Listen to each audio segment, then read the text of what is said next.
പിതാവിന്റെയും പുത്രന്റെയും പരിശുദ്ധാത്മാവിന്റെയും നാമത്തിൽ ആമേൻ. ഈശോ സ്നേഹം നിറഞ്ഞവരെ, ഇന്ന് വെള്ളിയാഴ്ചയാണ്. ഈശോയുടെ പീഡാനുഭവങ്ങളെ നമുക്ക് പ്രത്യേകിച്ച് ഓർത്ത് ധ്യാനിക്കുകയും ഈശോയുടെ കുരിശിനോട് നമ്മളെ ചേർത്ത് വെക്കാനായി പരിശ്രമിക്കുകയും ചെയ്യാം. വിശുദ്ധ യോഹന്നാൻ അറിയിച്ച സുവിശേഷം 11-ാം അധ്യായം 17 മുതൽ 27 വരെ വാക്യങ്ങൾ. ലാസറിന്റെ മരണത്തെ തുടർന്ന് ഈശോ ലാസറിന്റെ സഹോദരിമാരെ സന്ദർശിക്കാനും ലാസറിന്റെ കുഴിമാടം കാണാൻ വരുന്നതും ഒക്കെയായി ബന്ധപ്പെട്ട ആ ഒരു സന്ദർഭമാണ് ഇന്നത്തെ സുവിശേഷത്തിലുള്ളത്. ഈശോ പുനരുദ്ധാനവും ജീവനുമാണെന്ന് സുവിശേഷകൻ നമ്മളെ ഓർമ്മിപ്പിക്കുന്നു. ഈശോ വരുന്നുണ്ടെന്ന് കേട്ടപ്പോൾ മർത്ത ചെന്ന് ഈശോയെ വഴിയിലേക്ക് ഇറങ്ങിച്ചെന്ന് തന്നെ സ്വീകരിക്കുന്നു. എന്നാൽ മറിയം വീട്ടിൽ തന്നെ ഇരിക്കുന്നു. നമ്മൾ ഇന്ന് പ്രത്യേകമായി പ്രാർത്ഥനാപൂർവ്വം ശ്രദ്ധിക്കുന്ന ഒരു കാര്യം, ഞാൻ വിശ്വസിക്കുന്നു, ഒരു സാധാരണ മനുഷ്യന്റെ മനസ്സിനുണ്ടാവേണ്ട മാറ്റത്തിന്റെ ഒരു നല്ല മാതൃകയാണ് മർത്ത. ഈശോ ആദ്യം അവരുടെ വീട്ടിൽ വരുമ്പോൾ മർത്ത വ്യഗ്രചിത്തയായി ഓടി നടക്കുന്നുണ്ട്. ഈശോയെ വേണ്ട രീതിയിൽ മനസ്സിലാക്കാനോ കേൾക്കാനോ പറ്റാതെ പോകുന്നുണ്ട്. ഈശോ അല്പം പരിഭവവും അതിനെക്കുറിച്ച് പറയുന്നുണ്ട്. എന്നാൽ ഇവിടെ മർത്തായിൽ നിന്നുണ്ടാകുന്ന സംസാരങ്ങളും മർത്തായുടെ മനോഭാവവും ഒക്കെ അവളിൽ വന്ന ഒരു മാറ്റത്തിന്റെ സൂചനയാണെന്നാണ് ഞാൻ വിശ്വസിക്കുന്നത്. ഈശോ വീട്ടിൽ വന്നപ്പോൾ അവൾ വലിയ വ്യഗ്രചിത്തയായിട്ട് നടന്നെങ്കിലും ഇപ്പോൾ അവളുടെ ആ ഒരു പുറമേയുള്ള തിടുക്കവും കാര്യങ്ങളും ഒക്കെ ഇപ്പോഴും ഉണ്ടെങ്കിലും, അതുകൊണ്ടാണ് മറിയം വീട്ടിലിരുന്നപ്പോൾ അവൾ പുറത്തേക്ക് ഇറങ്ങിച്ചെന്നു. ആ ഒരു ആക്റ്റീവായി നിൽക്കുന്ന ഒരു കാര്യമുള്ളപ്പോൾ അവളുടെ മനസ്സ് കുറച്ചുകൂടെ പക്വവും ശാന്തവുമായി എന്ന് ഞാൻ വിചാരിക്കുന്നു. മർത്ത പറയുന്ന വാക്കുകൾ നമുക്കൊന്ന് ശ്രദ്ധിക്കാം. നീ ഇവിടെ ഉണ്ടായിരുന്നെങ്കിൽ എൻ്റെ സഹോദരൻ മരിക്കുകയില്ലായിരുന്നു. ഈശോയിലുള്ള ഒരു വിശ്വാസം അവൾ ഏറ്റുപറയുന്നു. നീ ഉണ്ടായിരുന്നെങ്കിൽ എനിക്ക് എൻ്റെ സഹോദരനെ തിരിച്ചു കിട്ടിയാൻ. തുടർന്ന് അവൾ പറയുന്ന മറ്റൊരു കാര്യം, എങ്കിലും നീ ചോദിക്കുന്നതെല്ലാം ദൈവം നിനക്ക് തരുമെന്ന് എനിക്കറിയാം. ഒരു മാനുഷിക പരിമിതിയിൽ അപ്പുറത്തുള്ള കാര്യങ്ങളും തരാൻ കഴിവുള്ള ഒരു ദൈവത്തോടാണ് താൻ സംസാരിക്കുന്നതെന്ന്, ഒരുപക്ഷെ മരണശേഷം പോലും പ്രതീക്ഷയുണ്ടെന്ന് മർത്ത നല്ലൊരു വിശ്വാസിയെ പോലെ നമ്മുടെ മുമ്പിൽ കാണിച്ചു തരികയാണ്.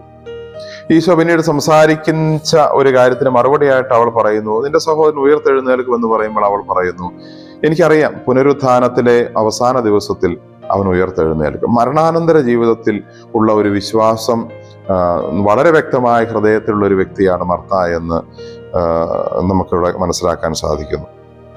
ഏറ്റവും ഒടുവിലായി അവൾ പറയുന്ന ഒരു കാര്യം, നീ ലോകത്തിലേക്ക് വരാനിരുന്ന രക്ഷകനായ ക്രിസ്തുവാണെന്ന് ഞാൻ വിശ്വസിക്കുന്നു. ഏറ്റവും വലിയൊരു വിശ്വാസ പ്രഖ്യാപനമാണ്. ഈശോയുടെ ശിഷ്യന്മാർ പോലും സംശയിച്ചപ്പോഴും കൂടെ നടന്ന അത്ഭുതങ്ങൾ കണ്ട ആളുകളൊക്കെ വിശ്വസിക്കാൻ മടിച്ചപ്പോഴും മർത്ത ഈ വേദനയുടെ അവസരത്തിൽ പോലും ഈശോയുടെ ദിവ്യത്വവും ദൈവത്വവും ഒക്കെ ഏറ്റുപറയുകയും മനസ്സിലാക്കുകയും ഈശോയെ ഈ ലോകത്തിലേക്ക് വരാനിരുന്ന രക്ഷകനായി അംഗീകരിച്ച് ഏറ്റുപറയാൻ തക്കവിധമുള്ള ഒരു മാനസിക പക്വതയിലേക്കും അറിവിലേക്കും ബോധ്യത്തിലേക്കും വളർന്നു വന്നു എന്ന് ഈ മർത്തായുടെ വാക്കുകൾ നമ്മളെ സൂചിപ്പിക്കുന്നു. സങ്കടത്തിന്റെ നാളുകളിലൂടെ കടന്നു പോയപ്പോൾ പോലും മർത്തായുടെ വിശ്വാസം, ഈശോയിലുള്ള വിശ്വാസം ക്ഷയിക്കുകയല്ല, കൂടുതൽ ശക്തിപ്പെടുകയാണ് ചെയ്തതെന്നാണ് നമ്മൾ ഇതിൽ നിന്ന് മനസ്സിലാകുന്നത്. സ്നേഹമുള്ളവരെ, നമ്മുടെ ജീവിതത്തിൽ നമ്മെ പരീക്ഷിക്കാൻ ഇതുപോലെ മർത്തായിക്ക് സഹോദരൻ മരിച്ചു പോയതുപോലെയുള്ള വലിയ സങ്കടത്തിന്റെ വിഷമത്തിന്റെ നേരങ്ങൾ നമ്മളെയും തേടി വന്നാലും അതിലൊക്കെ നമ്മുടെ വിശ്വാസം കുറയാനല്ല, ഈശോ രക്ഷകനാണ്, എന്തും ചെയ്യാൻ കഴിവുള്ളവനാണെന്ന വലിയ വിശ്വാസത്തിലേക്ക് വളരാനാണ്. ഒരുപക്ഷെ ആ വിശ്വാസം കൊണ്ടുകൂടിയാണ് ഈശോയ്ക്ക് ലാസറിനെ ഉയർപ്പിക്കാനായിട്ട് വളരെ എളുപ്പത്തിൽ തീരുമാനമെടുക്കാൻ സാധിച്ചത്. കാരണം ഈശോയെ എങ്ങനെയാണോ കാണേണ്ടത് ആ രീതിയിൽ കാണുകയും വിശ്വസിക്കുകയും ചെയ്യുന്ന ആളുകൾക്ക് വേണ്ടി അവരാഗ്രഹിക്കുന്നത് എന്തും ചെയ്തു കൊടുക്കാൻ തയ്യാറാകുന്ന ഒരു ദൈവത്തെ നമ്മളിവിടെ കാണുന്നു. നമ്മുടെ വേദനകളും മുറിവുകളും നമ്മുടെ വിഷമങ്ങളും ഒന്നും നമ്മുടെ വിശ്വാസം തളർത്താനല്ല, ഈശോയിലുള്ള വിശ്വാസം കൂടുതൽ ഉറപ്പിക്കാനും ആഴപ്പെടുത്താനുമുള്ള അവസരമാവട്ടെ എന്ന് പ്രാർത്ഥിക്കുന്നു. നമുക്ക് പ്രാർത്ഥിക്കാം.